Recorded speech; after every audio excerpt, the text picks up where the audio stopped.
lagi trial pakai hijab. Ya nggak begitu juga rambutnya. Kan Hijab trial tuh nggak boleh dulu. kelihatan semua rambutnya. Kemarin Kan pas trial lu pakai dulu. hijab, pas acara Itiba, itu semua orang bilang bagus loh. Iya loh. Iya, makanya. Apalagi kalau sama sekalian lu syahadat. Astagfirullah. Tuh, udah astagfirullah. Ya Tuhan Yesus. Lalu diakhiri Tuhan Yesus. Enggak, ini trial pakai hijab. Iya. Aduh gatel. Ini mau buka? Iya boleh. Tapi kemarin aku pakai hijab gatel semua rambutku. Kok bisa? Gak tahu. Lu pakai hijab, lu cuci dulu nggak? Rambut udah keramas. Kerudungnya lu cuci nggak? Dipinjemin mamanya Remon sih. Oh, dipinjam mamanya Remon. Makanya udah sih. Gatel semua kayak gini. Panas kali panas. Iya. Itu terbiasa aja sih. Kalau lu lama-lama insya Allah terbiasa. Insya Allah. Insya Allah biasa. bagus. Baru dari Oke. tadi udah mulai loh. Iya. Jadi mulai masuknya pas lu ngebahas hijab. Ini kan kita udah ngelewatin 20 hari dari escape. Jadi tepuk tangan dulu semuanya. 2/3 sudah. 2/3. Iya. Dan ini periode kita hunting. Apa namanya tau gak? Lailatul Qadam. Kodamnya kalau kulihat adalah ini suster ngesot kayaknya ini. Kodam. Itu khodam. Oh, kodam. Khodam itu artinya adalah yang melayani. Ada kodam. Khodam itu artinya khodim yang melayanin. Jadi kalau zaman sekarang kan kayak jin gitu kan, backingannya siapa gitu. Jadi tuh Cek khodam, lu pernah nggak cek khodam? iya ya, itu ada websitenya. Ada, lu apa? Harimau apa gitu. Harimau laut. Nggak tahu lupa. Tapi itu dari Islam berarti. Enggak lah, mana ada dari Islam. Kan Makanya kita udah bahas. Lailatul Qadar. Qadar. Ya, Lailatul Qadar. Qadar boleh. Qadar. Lailatul Qadar. Oh di 10 hari makanya terakhir ya. 10 hari terakhir. terakhir ini. Dan gara-gara tau nggak? Gara-gara kita ngajak Feren nih, Feren jadi dapat endorse banyak loh. Oh iya loh ya. Kayaknya kita berkontribusi terhadap hair dryer, terus apalagi baju ya, apalagi Iya. Fer. Kalau mau endorse langsung kontak Remon ya. Oh gitu. Dia Jadi PA aku gua- sekarang. Tapi gimana perasaan lo? Karena Perasaan. netizen nggak ada yang tahu nih. Sempat ada satu periode pas yang lu viral banget, lu sampai di clipping sama ustadz, sama pendeta, Iya. sama akun-akun itu lu banyak lo clippingnya. Biksu. Biksu. Oh iya. Ada yang biksu yang clipping lu. Wow, aja Iya. podcast. Iya, contoh buruk itu katanya. Oh iya. Iya sih gara-gara aku bilang yang apa agama kerasukan cuma Iya, Buddha. Kristen dan Islam. Buddha. Buddha nggak pernah kerasukan. Iya, tiba-tiba. Nggak pernah ya? Oh, nggak boleh. Viral lagi aja. Ya fokus. Tapi gara-gara itu. Dan ini ya apa kalau aku lihat secara 20 hari ini yang paling banyak viewersnya yang ada Ferennya nih. Yang ada Farhan. Wow. Itu unexpected banget sih. Iya. Karena ada satu Dasar periode. keluar semua dong. Nah ini gue dari tadi gue belum sempat cerita nih. Karena sempat satu periode lu tuh mau mundur. Sampai Oh iya, benar. Farhan tuh sampai bilang semua episode yang ada aku tolong take down dong gitu. Serapuh Udah itu kayak- dia ya. Udah kayak artis yang kena skandal gitu. Iya. Iya, serapuh itu lu ya. Jadi percuma gue udah jelasin, gue udah motivasi, ternyata lu serapuh itu ya, gitu maksudnya ya. Iya, Kenapa? soalnya tiba-tiba kayak di TikTok aku Heeh. di hate comment semua. Iya. Tiba-tiba. Dan lu koleksi ya head comment ya? Hah? Ya, lu koleksi kan head comment? Iya pertama aku balesin satu-satu kan, tapi balasnya kayak bercanda gitu. Terus aku merasa kayak freak kan dibalesin. Ya aku Iya. delete lagi. Terus hate comment-nya kok makin banyak ya. Iya. Terus ya udah, terus aku kayak merasa aku takut salah ngomong lagi. Karena dia seneng ketika lu perhatiin, Iya sih. gitu. Dan gini, gue yakin ada ayatnya pasti di Al-Quran tentang lu tuh gini ya Fer ya, 90% lebih itu positif. Ya. Lu merepresentasikan pertanyaan yang innocent, lu merepresentasikan Polos. feedback polos, orang yang dari perspektif yang Mau belum tahu belajar. Islam, mau belajar, Hmm. gitu. Tapi lu jangan fokus ke yang 1% yang semuanya nge-hate itu, jangan. Ya. Emang yang lu rasain apa waktu itu? Lebih ke bingung sih, soalnya mereka nge-hate-nya tuh kan kayak dari cuplikan berapa detik doang gitu kan. Terus nge-hate-nya tuh bener-bener yang kayak pokoknya kata-katanya lumayan kasar gitu. Iya sih, aku dikasih tahu satu kata-kata aja udah jahat banget sih menurutku. Ya kalau ada yang bilang ke gitu ke anakku, ku bakar tuh. Ya udah aku jadi anaknya Ustadz. Gak Iya. jadilah. Jahat banget. Bahkan aku dibully sama Ustadz. Terus gimana? Iya, yang lu rasain Ya, gimana? tapi So far tuh akhirnya udah nggak lagi sih, karena berkat Ustadz Felix tiba-tiba kasih motivasi Raymond Oh iya, juga. Iya. Ustaz Felix kasih motivasi apa? Dia Ustadz Felix kayak capture screenshot salah satu komen gitu. Heeh. Terus ya udah, terus dikasih ke aku. Terus kayak lihat nih, banyak yang suka kayak gitu. Oh. Terus Raymond juga Ya, baik banget. Ya terus gimana lu ngelihat? Jadi Dan lu udah lihat belum dari awal, misalkan aku bilang kan kalau lu misalnya ikut kita terus nih, nanti lu berpikir menjadi bertambah, menjadi apa, meningkat, benar nggak sih? Iya benar. orang komen loh di episode yang terakhir pas awal Feren sama sekarang orang langsung Feren ternyata KPI-nya Raymond achieve. Feren pertanyaannya lebih tajam. Feren udah. Lu naik dari 76 menjadi 77 ya.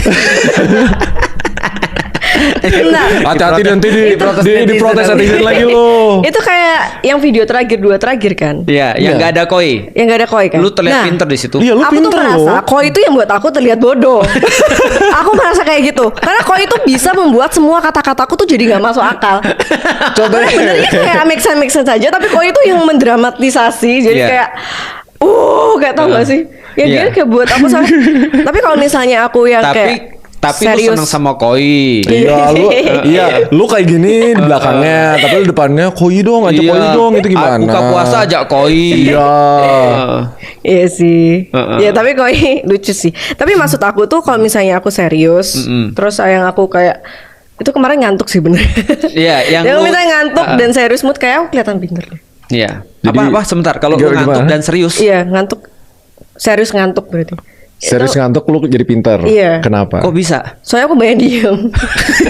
Jadi kayak aku diem terus aku mau nanya kan, tapi nanyanya cuman sampai berhenti di otak doang. Iya. Nggak sampai keluar. Jadi saya kita lu pinter. Karena lu udah capek kan? Karena lu udah Iya, capek udah kan? capek. Dan waktu itu lu puasa kan? Iya. Lu Terus- belajar puasa kan? Iya benar. Terus sebenarnya yang kemarin tuh banyak pernyataan Ustadz Felix yang aku nggak paham benernya. Oke, Apa? tapi lu skip aja kan? Karena lu malas nanya kan ya kan? Oh iya bener. Kalau nggak ngantuk dia masih nanya terus kita kesannya kayak pertanyaan apa ini? Iya, jadi aku kayak ternyata Berarti- kunci pinter tuh diem. Itu bener sih. Bukan diemnya, Heeh. diem dan mendengarkan. Iya, makanya aku diem kan, kesannya kayak dengarkan kan. Tapi aku beneran dengerin Ustadz. Tapi Enggak, mana ada. Langsung jujur aku nggak dengerin nih, gue rollback nih. tapi lu tahu nggak ada pepatah bahasa Cina? Apa? Cium sang cium mo. Aku udah percaya nih soalnya Ustadz Cina. Gini, ada pepatah bahasa Cina gini. Bertanya itu membuatmu 5 menit terlihat bodoh. Tapi tidak bertanya, kamu akan bodoh selamanya. Itu bagus loh. Iya. Bagus Bodoh loh. selamanya dong, Iya. kemarin aku nggak tanya. Makanya Jadi sebenarnya bertanya kelihatan bodoh itu cuma bentar. 5 menit Iya, aja. itu benar sih. Tapi ilmu yang lu dapetin itu bakal bikin lu lebih nggak bodoh seumur Iya. hidup lu. Makanya di dalam Islam tuh adab berjumpa dengan orang berilmu adalah bertanya. Jadi sopan santunnya seorang yang ketemu dengan orang yang berilmu itu bertanya. Cuma sekarang kalau ada orang ketemu orang berilmu bukan bertanya, minta selfie. Jadi sebenarnya lu bagus sudah bertanya. Itu yang menyebabkan lu jadi naik pengetahuannya. Iya. Contohnya misalnya nih semenjak di Escape nih kan, lu jadi tahu Lailatul Qadar kan? Kodar. Oh Qadar. Aku yang merevisi Ustadz. Ya kan, bener kan? Aku revisi Ustadz. Tes Ya itu. kan? Dan semenjak Escape lu jadi tahu kan Yesus ada 12 murid. Oh iya. Iya kan? Dan lu udah tahu kan Yesus murid pertamanya siapa kemarin? Lupa. Tahu. Kan? Siapa? Ustadz ganti topik, ini kan bahas Islam. Ya oke, bahas Islam. Setidaknya lu jadi tahu kan di dalam Islam tuh ada takdir kayak apa kan? Ya, takdir. Lu juga udah tahu pandangan Islam terhadap jin. Setidaknya lu udah tahu kan bahwasanya yang kesurupan tuh bukan hanya orang muslim kan? Jadi itu udah lumayan Itu banget banyak tuh. loh. Dan tau gak sampai ada yang bilang kayak kalau Feren paham, satu Indonesia paham. Iya. Iya. Aku nggak tahu itu hinaan atau apa ya. Itu kayak ya udahlah. Enggak, tapi sebenarnya itu bukan hinaan, tapi terus terang ya. Terus terang netizen tuh bilang gini, Feren adalah kita. Artinya kadang-kadang ketika aku jelasin orang ya, aku juga kadang-kadang egois sih. Maksudnya aku cuma menyampaikan apa yang di dalam kepalaku, tapi aku tidak sampai ngecek mereka sampai benar-benar Benar paham paham. nggak sih dengan apa yang aku sampaikan. Nah, setidaknya dengan ada Feren itu ada jadi double check gitu maksudnya. Ya double check kan. Maksudnya kita kalau kita sampein misalnya Feren belum paham, kita jadi cek lagi kan gitu kan ya, untuk menjelaskan lagi. Ya itu sih sebenarnya. Nih, gini Fer, lo harus lihat hal-hal ini tuh positif. Ada namanya cognitive reframing. Semua hal yang negatif masuk kepala lo, Itu lo harus punya mindset every problem is an opportunity. Apa yang lo bisa pelajarin dari sana? Kritik itu buat membangun. Nah, tapi lo ada pesan nggak buat misalnya kalau lo mau nyampein ini untuk orang-orang yang buzzer itu, yang ngejelekin lo gitu misalnya. Yang lo rasain itu apa? Lo ada pesan nggak buat netizen ini? Karena kan lo merasa dapat manfaatnya kan di sini kan? Ya, dapat. Maksudnya aku pesan ke buzzer yang nge-hate aku. Iya. Pesan untuk orang-orang yang nge-hate lah gitu. Beda nge-hate sama kritik beda ya. Kalau kritik tuh kita terima banget. Tapi lu masih Gua sedih ya di hating orang ya? Enggak sih. Di hate speech enggak? Nah kalau enggak coba apa ya kira-kira ada apa yang lo mau sampein? Haters itu adalah fans yang tertunda katanya. Oh. Sombong banget. Enggak. Tapi ya kalau misalnya nge-hate, coba kasih konteksnya dulu mungkin ya. Mungkin aku lebih terima kritik. Kalau nge-hate asal ngomong gitu, mungkin aku jadi sulit untuk memproses. Jadi kalau misalnya kalian maksudnya pingin buat aku jadi lebih baik, mungkin kata-katanya bisa lebih detail mungkin ya. Ada beda Kritiknya antara hate lebih sama bagus. kritik. Iya. Orang kritik itu adalah bukan kritik ya, lebih kepada nasihat ya. Kalau aku ya, kalau orang menasihat itu dia harus meniscayakan orang tuh suka atau sayang sama seseorang ini. Oke. Kalau dia sayang, kata-katanya pasti terjaga nih. Tapi kalau nge-hate itu sebenarnya jadi gini ya. Tahu nggak sih orang nge-hate, orang ngebully itu punya satu kesamaan. Kesamaannya adalah mereka nggak percaya diri sebenarnya. Maka mereka ketimbang mereka mau naik ke atas, artinya gini, ketimbang mereka berusaha untuk jadi lebih baik karena mereka nggak mampu untuk itu, mereka memilih untuk lebih menjatuhkan orang. Paham nggak sih maksudnya? Jadi supaya mereka jadi lebih baik daripada orang lain, karena mereka nggak punya kemampuan untuk jadi lebih baik. Artinya kalau ada orang nge-hate ya, misalnya contoh ya, kayak kemarin yang Feren bilang, ini ada orang-orang ngomong, wah gini segala macam, parah lu segala macam, kata-kata yang jahat. Itu berarti dia tuh nggak sanggup untuk masuk ke sini gitu maksudnya. Ini orang-orang yang nggak mampu sebenarnya. Jadi kita harus kesian sama orang-orang nggak mampu ini, karena dia cuma mampu ngerendahin orang lain, nggak mampu untuk naik ke atas. Benar-benar. Jadi lo harus kesian sebenarnya sama orang-orang kayak gitu. Ya. Ngerti nggak tapi? Ngerti. Karena memang banyak orang tuh yang untuk mereka feel better about themselves, mereka injek orang lain. Mereka injek orang lain. Kenapa ya bisa kayak gitu ya? Karena mereka nggak bisa lebih baik. Karena gini ya, contoh kayak aku sama Raymond misalnya, bagi kita mudah untuk naik ke atas.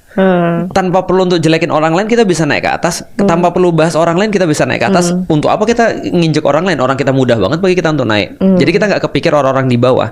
Artinya gini, kalau ada orang yang benar-benar dia mudah ya bagi dia untuk belajar, mampu bagi dia untuk naik ke atas, dia nggak akan punya kesempatan atau punya kemampuan atau kekuatan yang tersisa untuk memperhatikan orang-orang yang di bawahnya dia.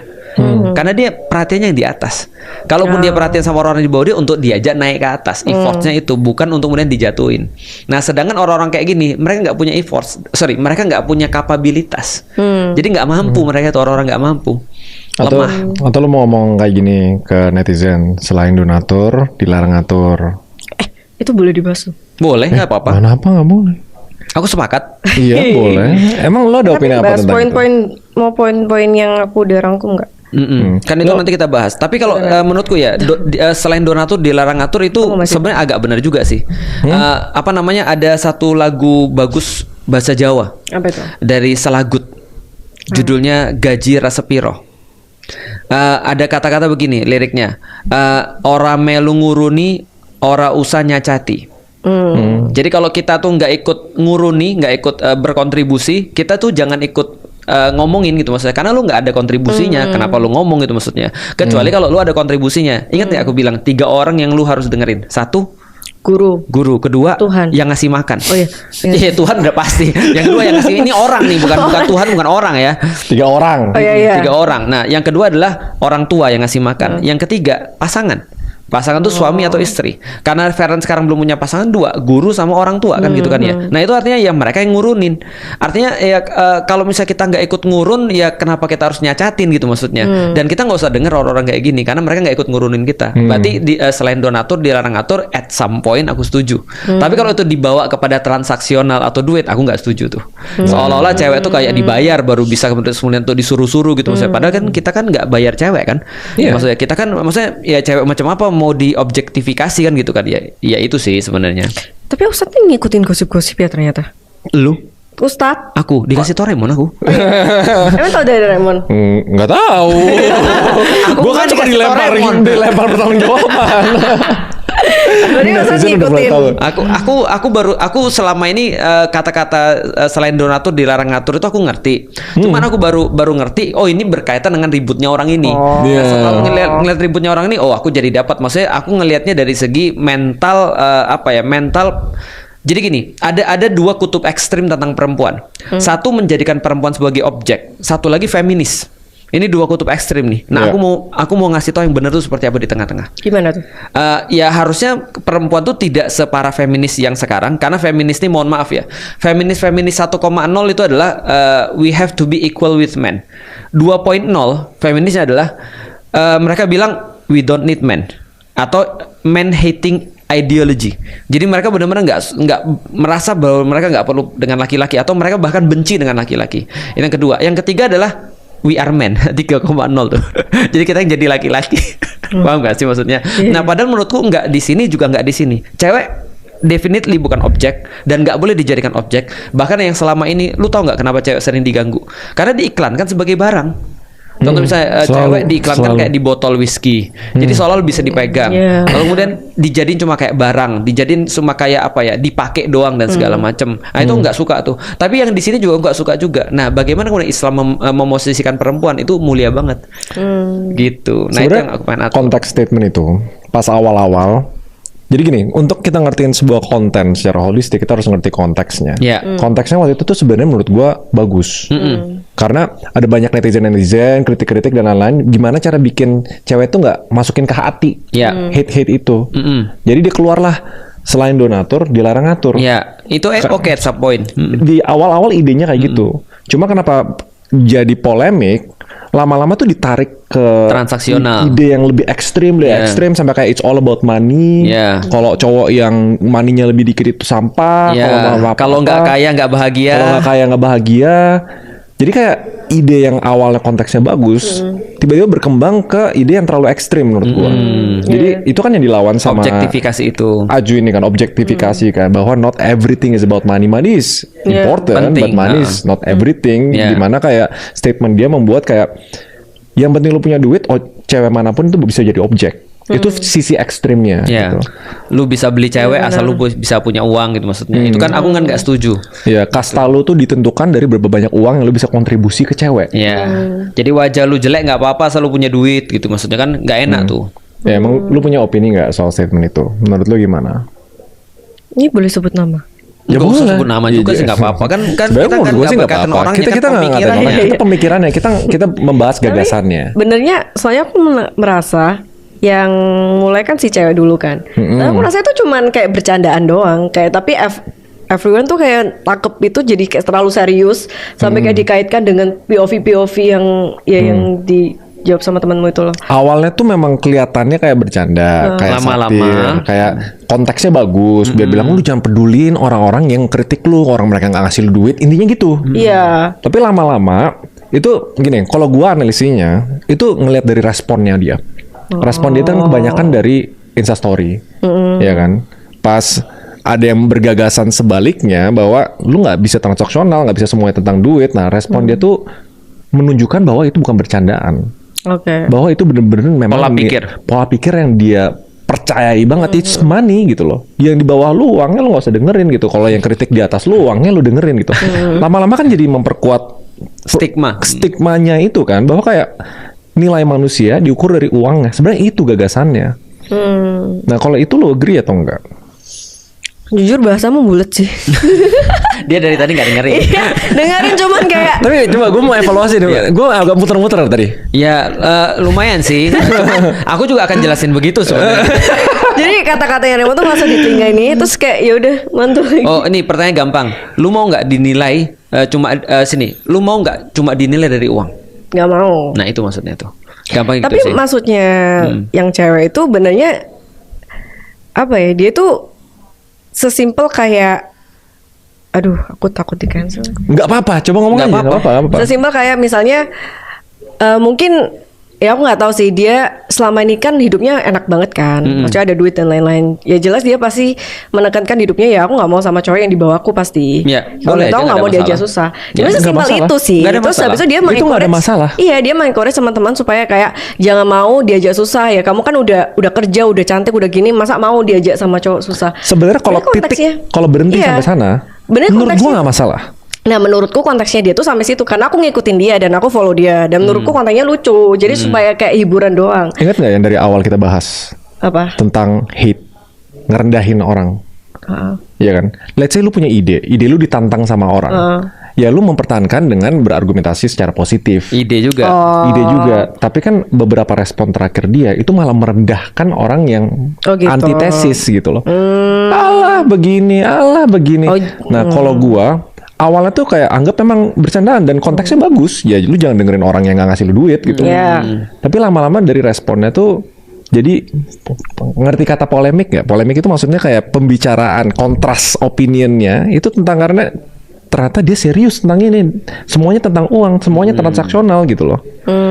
Padahal nggak semua, itu aja sih sebenarnya. Tapi kayaknya si cowok itu yang menggiring opini nggak sih? Menggiring opini kalau misalnya si cewek itu kayak gini, padahal maksud si cewek nggak kayak gitu. Nah, sebenarnya kalau memang cowoknya menggiring opini itu balik lagi ke respon ceweknya.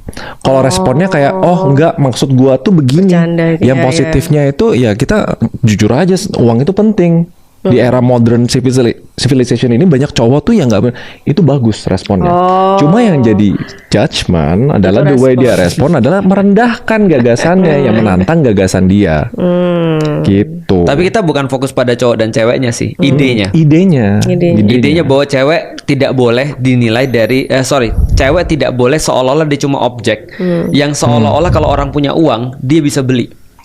Jadi price tag cewek itu bukan duit menurutku, tapi price tag cewek itu harus ada sesuatu yang lain. Ya benar sih. Dan gue sempat ngobrol, pokoknya untuk orang-orang di netizen ya, kalau kalian mau berdebat dengan adab, berdebatlah dengan gagasan. Karena ada bahasa namanya Jangan ad hominem. ad hominem. Baru gue ngomong. Ad hominem tau gak apa? Enggak dong. Tanya dong ad hominem apa? Ad hominem itu apa? menyerang orangnya. Jadi contoh ya, aku lagi ngobrol sama Feren nih. Aku ngobrol sama Feren, terus kemudian tiba-tiba Feren kehilangan kesabaran, terus bilang, "Alah Ustadz emang siapa? Ustadz kan nggak pesantrenan." Nah itu ad hominem tuh. Jadi bukan fokus pada idenya. Terus aku ngomong, "Alah daripada lu juga nggak belajar tentang ini. Lu kan dulu kan orang-orang kayak gini." Nah itu ad hominem tuh. Iya. Jadi karena bukan nggak fokus bisa pada idenya. karena nggak bisa debat gagasan, yang diserang tuh orangnya. Iya. Yang bukan iya. ada berkaitan dengan idenya. Itu namanya ad hominem, logical fallacy namanya. Kesalahan berlogika. Salah satunya ad hominem, Jadi nyerang subjeknya dibandingkan topiknya ya. idenya, betul. Yes, benar. Ya benar tuh kan kita juga udah belajar banyak dari Islam dan ajarannya. Kita tuh nggak boleh hate orang ya. Kita boleh bukan hate ya bahasanya. Kita boleh Kita boleh membenci ide, kita boleh membenci tindakan dan ide. tapi jangan orang. Tapi jangan orangnya, gitu. Karena yang sering terjadi orang baik tuh kadang bisa kelepasan ngelakuin hal yang buruk. Kadang mungkin mismatch dari intensinya dia, kadang kesalahpahaman, kadang apa gitu. Dan orang baik yang ngelakuin hal buruk, kita jangan suzon dia orang baik, nggak. Kita tetap boleh kritik. Ya. Tindakan buruk itu tidak bisa dijustifikasi. Ya benar. Tapi kita jangan langsung bilang, oh ini orang jahat. Gitu. Ya. Oh, langsung ngejudge, labeling lah ya. Kita ngejudge perbuatan, bukan ngejudge orang. Karena people change, tapi apa yang dilakukan itu tidak pernah berubah. Setuju. Sama Maling kayak- tetap maling, malingnya bisa berubah. Ini sama kayak prinsip kalau kita nggak bisa ninggin diri sendiri, kita ngerendahin orang lain. In a way, itu at home itu kayak gitu. Karena kita nggak bisa menang gagasan, ya kita serang orangnya gitu. Ya. Aku rasa Feren pengen terlihat pintar di episode ini, maka dia banyak Iya. Tapi aku paham kalian ngomong apa. Iya. Yuk, mau nanya apa? Iya, mau nanya Gue bukan nanya apa? sih. Mungkin Jadi kita bahas- udah 20 hari ini kita berharap memang kalau di Ramadan sendiri itu memang dibaginya 3 karena 30 hari. 10 hari pertama itu kayak apa ya? Kayak semacam kayak pembiasaan dulu. 10 hari kedua Oh, ini tuh ada formatnya kayak ada memang. format. Oh. Ya, jadi yang pertama ya daripada hadis-hadis yang maklum atau yang dikenal di antara orang-orang muslim tuh 10 hari pertama Allah memberikan rahmah, memberikan kasih sayang. 10 hari yang kedua tuh maghfirah, ampunan. Dan 10 hari yang ketiga itu adalah pembebasan dari api neraka. Tapi di 10 hari yang ketiga ini benar-benar spesial karena di 10 hari yang ketiga dalam hadis Rasul lebih jarang ketemu dengan istri-istrinya, Lalu kemudian Rasul fokus di masjid untuk beritikaf dan benar-benar serius dalam mencari mencari tujuan daripada Ramadan. Dan di dalam Islam itu ada satu peribahasa dalam bahasa Arab. Ini kali ini benar nih, bukan Cina ya. Innamal a'malu bi khawatimiha. Sesungguhnya amal itu tergantung dengan penutupnya. Jadi jadi the book may be judged by its cover. Tapi yang namanya amal itu dilihat bukan dari awal, bukan dari covernya, tapi dari penutupnya. Maka penutupnya itu yang menentukan orang tuh berhasil atau tidak. Maka orang nggak peduli kalau ada pelari dia mau start kayak apa. Yang penting finishnya itu dia duluan. Nah berarti finish itu lebih penting daripada kemudian mulai. Walal akhiratu khairul laka minal ula. Dan sesungguhnya yang akhir itu lebih bagus daripada yang awal, kata Allah. Ayat itu tuh disebutin dengan konteks apa? Pas ngebahas apa? Dunia itu lebih, jadi dunia dan akhirat. Walal akhirah, sesungguhnya akhirat itu lebih itu bagus daripada akhirat. dunia. Tapi benar kan, dunia itu kan awalnya. Iya. Akhirat tuh akhirnya. Akhirat literally akhir artinya. Iya. Akhir gitu kan ya. Jadi artinya di 10 hari terakhir ini di escape ini adalah penentuan kita justru. Jadi semua 1 sampai 20 itu adalah sebenarnya pemanasan. Nah, di 20 inilah sebenarnya Raymond akan menunjukkan intensi escape ini untuk apa sebenarnya. Ingat gak? Dan kita udah dari awal kita rencanain kan. Benar. Ingat gak kalau kita bikin frameworknya, orang kalau mau bener-bener mencapai koneksi yang ultimate sama Tuhan, sama Allah, itu dia harus ngelewatin namanya transcendence. Transcendence itu apa? Transcendence itu apa? Trans artinya Feren di sini diem terus ya, kenapa dia ya? mau terlihat pintar. Dia sekarang punya teori kalau misalnya dia mau terlihat pintar dia harus diem. Iya, sumpah. Itu pasti orang-orang di sini pasti pada komen aku. Enggak juga. Enggak, barusan diomongin ya. 5 menit bertanya, 5 menit kelihatan bodoh.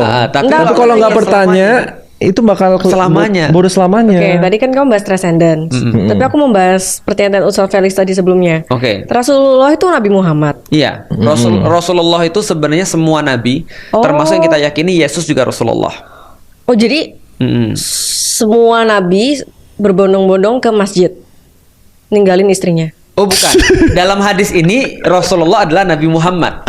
Tapi kalau Rasulullah dalam arti umum adalah pesuruhnya Allah atau utusan-utusannya Allah. Prophet nggak sih bahasa Inggrisnya? Prophet, oke. Tapi prophet lebih kepada nabi sih, messenger. Rasulullah tuh messenger.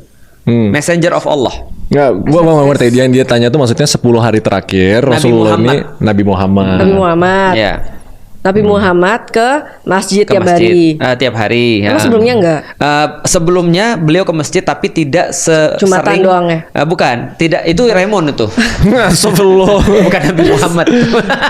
Jadi kalau Nabi Muhammad sebelumnya beliau sering di masjid. Ini Feren tahu rumahnya Nabi Muhammad? Enggak. Kalau ini adalah masjid ya, ini adalah masjid misalnya Feren ngelihat aku ini arah ke kiblat nih misalnya ya, rumahnya Nabi sebelah sini nih. Di dalam masjid. Di luar masjid tapi nempel. Masjidnya punya Nabi Muhammad juga. Betul. Oh, jadi dia dirikan rumah ex masjid. Ya, jadi rumahnya Nabi Muhammad itu langsung di sebelah masjid. Nah, jadi beliau setiap hari ke masjid. Cuman pada saat 10 hari terakhir bulan Ramadan beliau berdiam di masjid dan tidak menemui istrinya. Ya. Terus istrinya di rumah sendiri. Istrinya di rumah, itikafnya di rumah kalau perempuan. Itikaf itu ya bagus. Itikaf itu artinya adalah manteng dan fokus dalam satu ibadah. Di rumah. Di masjid. Di masjid. Harus di masjid kalau itikaf. Lah, istrinya di rumah itikaf. Istrinya di rumah. Nah, itikafnya perempuan itu di rumah. Oh. Itikaf dari kata apa sih? Jadi iktikafan artinya ada iktikaf itu artinya adalah fokus. Iktakafa itu artinya fokus. Terus kalau Nabi Muhammad 24 jam di masjid, dia makannya gimana? Nah, itu bagus. Itu bagus banget. Ketika Nabi Muhammad lagi kemudian mau makan, enggak. Nabi Muhammad kalau pas buka puasa dianterin istrinya, dan kalau beliau lagi punya keperluan-keperluan, misalnya mau ke WC dan segala macam, maka beliau pulang. Itu nggak ada masalah. Tapi bisa juga diselesaikan di masjid. Oh wow. Artinya pertanyaan lu mandi di masjid. Mandi di masjid makan bisa. Di masjid, makan di masjid dianterin istrinya. Wow. Kalau ada keperluan bisa pulang ke rumah. Itu makanya 10 hari terakhir ini penting, Fer. Berarti Ustadz bakal ke masjid terus nih? Aku kebetulan tidak mengikuti Nabi Muhammad dengan baik. Jadi 10 hari terakhir di bulan Ramadan kadang-kadang aku menghabiskan waktu di masjid cuma pas lagi maghrib sampai kemudian sampai subuh aku di masjid ya. Tidur? Nggak tidur. Jadi di situ kita bisa baca Quran, kita bisa sholat, kita bisa baca buku, kita bisa dengerin kajian, segala macam. Nggak tidur seharian? Kita usahakan nggak tidur, tapi pasti ketiduran. Serius? Iya, tapi pasti